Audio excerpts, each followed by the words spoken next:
مشاهدينا في كل مكان، اهلا بكم حلقه جديده. احنا النهارده في ضيافه معالي السفير موعد سفير مملكه هولندا بجمهوريه مصر العربيه عن العلاقات المصريه الهولنديه وغيرها من الموضوعات. تابعوا حلقتنا.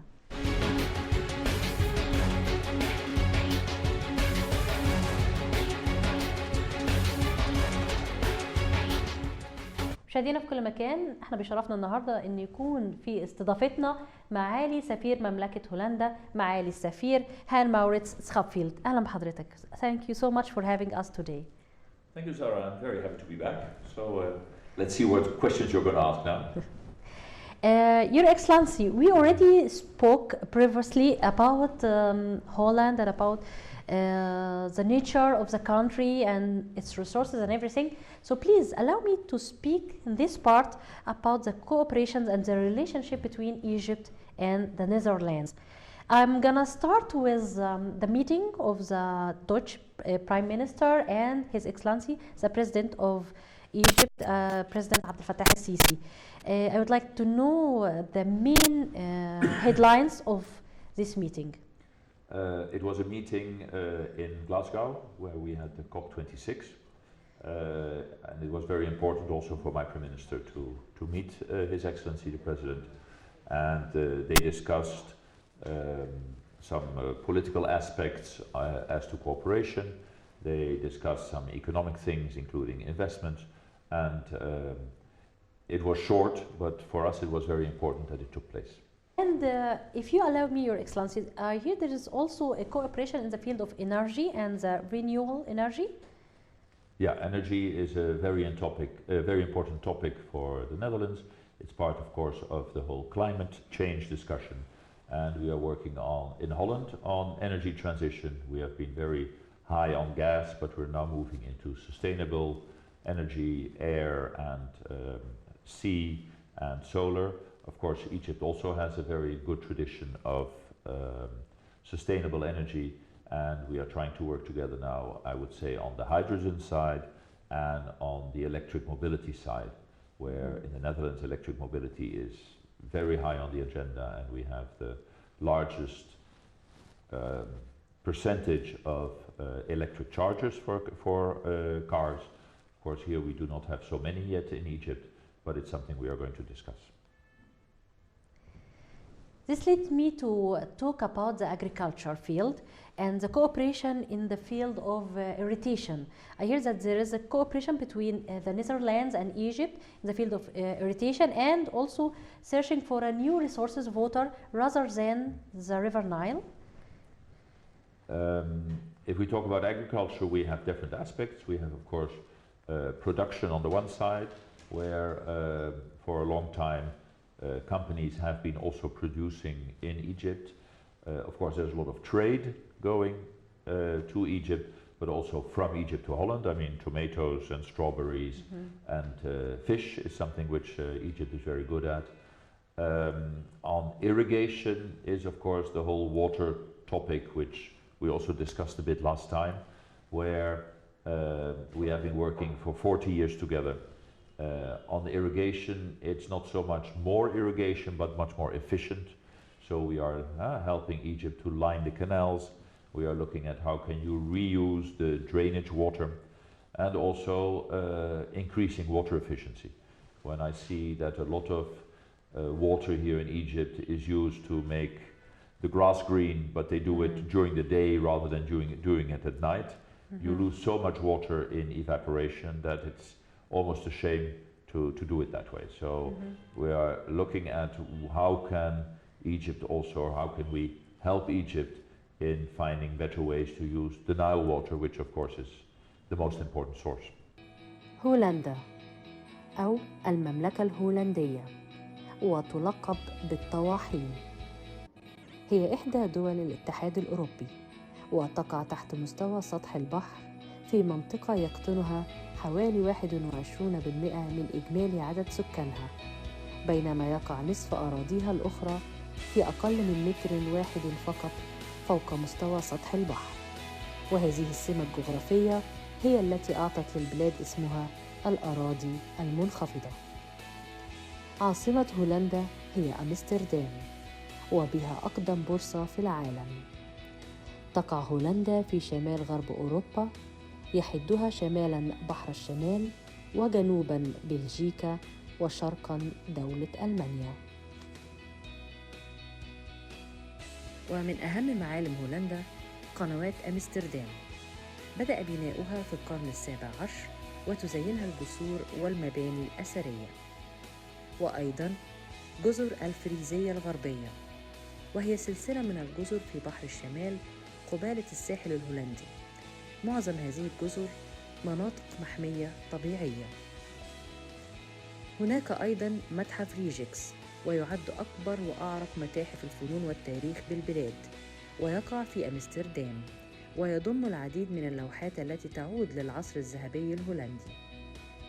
ماستر يخت، وهي مدينة هامة تقع في جنوب هولندا، ومن أهم معالمها ساحة فريجيسوف الشهيرة، وتستضيف الساحة العديد من المهرجانات على مدار السنة.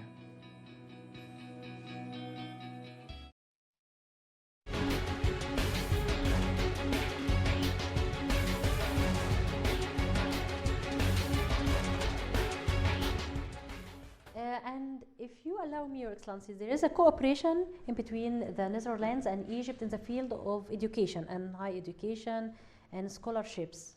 Is that correct? Yes, that's correct. There are different forms of collaboration. One is, as you say, scholarships, which means that the Netherlands will provide the finances for students to go to the Netherlands. Of course, with Corona, it's been a bit messy for the past 2 years, but we still have been able to have a lot of courses online. So that's the fellowship side, and that can be on a lot of topics, either agricultural field, logistic field, but also on topics like management, discussions, governance, topics like that. At the same time, we also have a big cooperation that we have every year, at least 400 Egyptian students who study in the Netherlands in different towns. Most of them finance it themselves, or probably their parents do.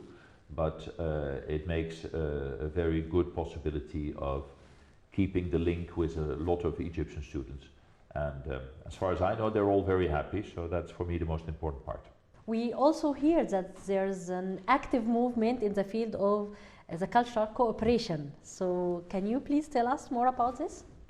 Culture is, of course, a very important aspect in a country's life, and of course Egyptian culture goes back a long way. I've been last week to Aswan and Luxor, so I've seen a lot of Egyptian culture.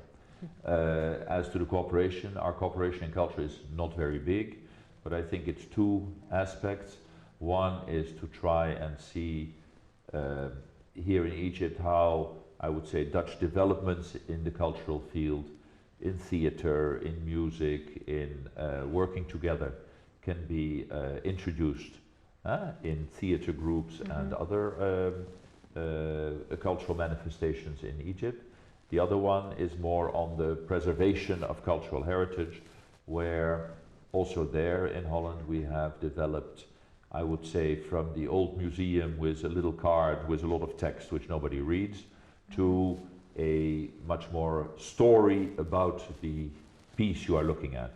And we have now in 2 or 3 archaeological sites in Egypt helped the Ministry of Tourism through the implementers in the area in improving the signage and making it much more interesting for children, but also for the parents. That's great. And also there is a kind of cooperation in between the Netherlands and Egypt in the field of the women's rights and having a standing for the women in the whole world. So can we have a headlines of this cooperation? It's not a kind of cooperation, it's a real cooperation. Yeah. And it's especially on 2 sides. One is a number of projects to increase the independence, on the economic side, on the financial side of women. On the other hand, I have the honor to be the gender champion, EU gender champion, together with the EU ambassador, which means that we really try to look with the National Council of Women, with the Council of Motherhood and Childhood, with the Ministry of Social Solidarity, what elements would improve the condition of women, the situation of women and their independence. And then you talk from child marriage, you talk from feminine genital mutilation, but you also talk to financial inclusion. How can a woman in the village have a bit more financial independence? She's working very hard with her ducks, with whatever agricultural thing she's doing. Yeah, and if the husband takes in all the money, then she doesn't have any independence. So it's something we are really looking at. But of course, a lot of it is cultural, which means it's a long-term activity and needs still a lot of support.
Your Excellency, there was also a logo with the sign of a hand. You used to have it always on your uniform. So can I know more about this logo? What does it sign to? It's a clear sign, and it was not just a hand, it was an orange hand. And that is a sign for the fight against violence against women. And as you know, in October, November, there are 16 days of activism. So I don't always wear it. I only wear, that's why I don't have it now. I always wear it when, during those 16 days, when around the world, violence against women is put as a topic of very big concern. And a lot of buildings are illuminated in orange, and a lot of activities are done to how do you say, first of all, make people more conscious of the problem, but also on the other hand, to see what legislation can be done, how can judges be influenced, how can the police be better gender sensitized so that they recognize it when there is violence, and that it's a topic you have to talk about. The biggest danger of violence against women, a lot happens in the house, which nobody wants to talk about, but is very important. Things happen at work, sexual harassment, but also much bigger violence. And it happens in all kinds of different ways. So it's a topic which I find very important, my government finds very important, and that's why I have the orange hand. So if next year or this year you do another interview in November, I'll wear it, I promise. I would like to ask Your Excellency about how do you see the Egyptian effort in the field of illegal immigration to Europe? Egypt plays a very important role, and I think we in Europe are all very happy that Egypt, the government, and especially also under the leadership of His Excellency the President, is stopping as much as possible illegal migration to Europe. It's difficult because, of course, Egypt then has a lot of migrants here. You have 6 million migrants, and it's not always very easy. but it's something where in Europe, and especially in Holland also, is very much appreciated, and that was the reason for my Minister of Migration to come 3 months ago and to have discussions here to sign a memorandum of understanding so that we know what we are going to do, and to set up a number of activities which can also help Egypt in managing the legal migration part. So we are looking at setting up some kind of a training center. We are looking at helping the Egyptian police and security forces to get some trainings in the Netherlands on how do you control illegal migration in Rotterdam, we spoke about as a big port. How do you do it in Schiphol airport? Because there are so many passenger flows and you don't want to check everybody, because then you'll never finish. So there are a lot of those activities which we agreed upon, and we are now in discussions with the government when can the visits take place, and of course for us as soon as possible. That's very good. And if I asked Your Excellency about your vision of how do you see the steps, the Egyptian steps towards development of the economy, the Egyptian economy, so far? The Egyptian economy is one of the only economies which has grown during the Corona times. It grows especially on infrastructure. I visited New Capital City 2 weeks ago, and every time you go there are new buildings. It goes very fast.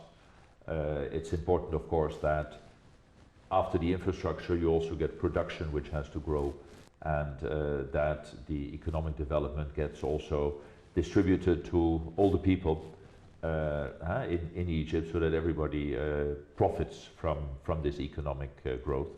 But the fact that there is growth is very special.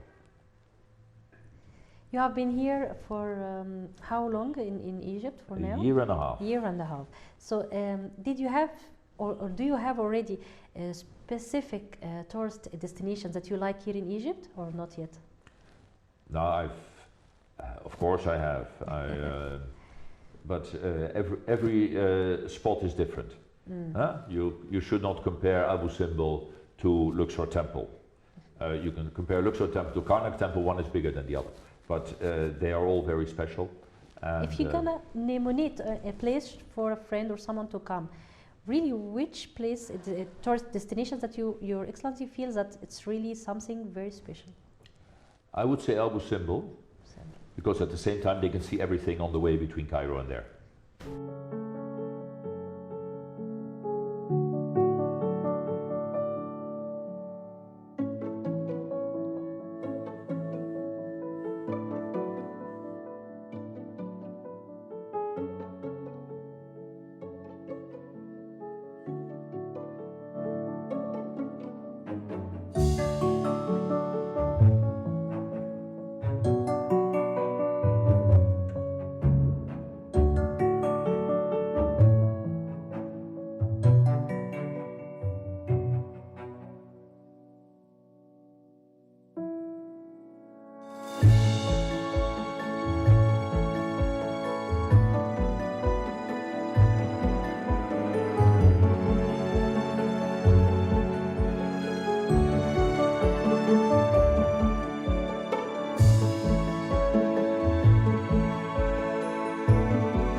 And in your opinion, Your Excellency, What you see, it's very special in the Egyptian people themselves. You see something really that have a print, an Yes. influence on the people that who comes to see him.